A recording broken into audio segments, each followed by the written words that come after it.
இன்றைய வேதவசனம் பிப்ரவரி நாள் 24.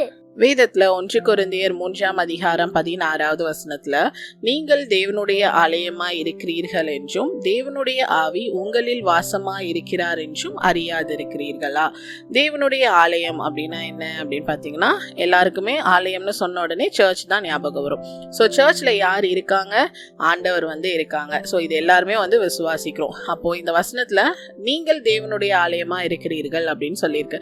அப்ப நம்ம தேவனுடைய ஆலயமா இருக்கோம்னா நம்ம கூட யாரு வாசமா இருக்கணும், நம்ம கூட யாரு தங்கி இருக்கணும் அப்படின்னு பாத்தீங்கன்னா ஆண்டவர் இருக்கணும். உங்களுடைய இருதயத்துல ஆண்டவர் இருக்காங்களா அப்படின்றத சிந்தித்து பாருங்க. ஒருவேளை நீங்க ஆண்டவர் அறிந்து உங்களுடைய இருதயத்துல ஆண்டவர் வசித்து இருக்காங்க அப்படின்னு சொன்னா உங்களுடைய வாழ்க்கை எப்படி இருக்கு அப்படின்றத அடுத்து சிந்திப்போம். ஸோ ஆண்டவருடைய ஆலயத்தை நம்ம எப்படி மெயின்டைன் பண்ணுவோம்? ரொம்ப கிளீனா மெயின்டைன் பண்ணியிருப்போம்.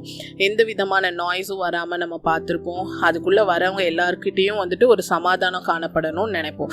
அப்போ நம்ம தேவனுடைய ஆலயமா இருக்கோம்னா நம்ம பரிசுத்தமா வாழ்றோமா அப்படின்றத சிந்தித்து பார்ப்போம். ஆண்டவருக்கு பிரியம் இல்லாத காரியங்களை செய்து கொண்டு நம்மளுடைய இருதயத்தை நம்ம இன்னும் அழுக்காக்கிட்டு இருக்கோமா? இல்லைன்னா அழுக்கான காரியங்கள் எல்லாவற்றையும் மாற்றி பரிசுத்தமான ஒரு வாழ்க்கையாக நம்ம வாழ்ந்து கொண்டு இருக்கோமா அப்படின்றத சிந்திப்போம். எப்படி ஆலயத்துக்குள்ள போகும்போது ஒரு சமாதானம் நமக்கு இருக்கோ, அதே போல ஆண்டவர் நம்மளோட இருக்கனால உங்களுடைய இருதயத்திலையும் எவ்வளவு பிரச்சனைகள் போராட்டங்கள் இருந்தாலும் உங்களுடைய இருதயத்துல ஒரு சமாதானம் இருக்கா அப்படின்றத சிந்தித்து பாருங்க.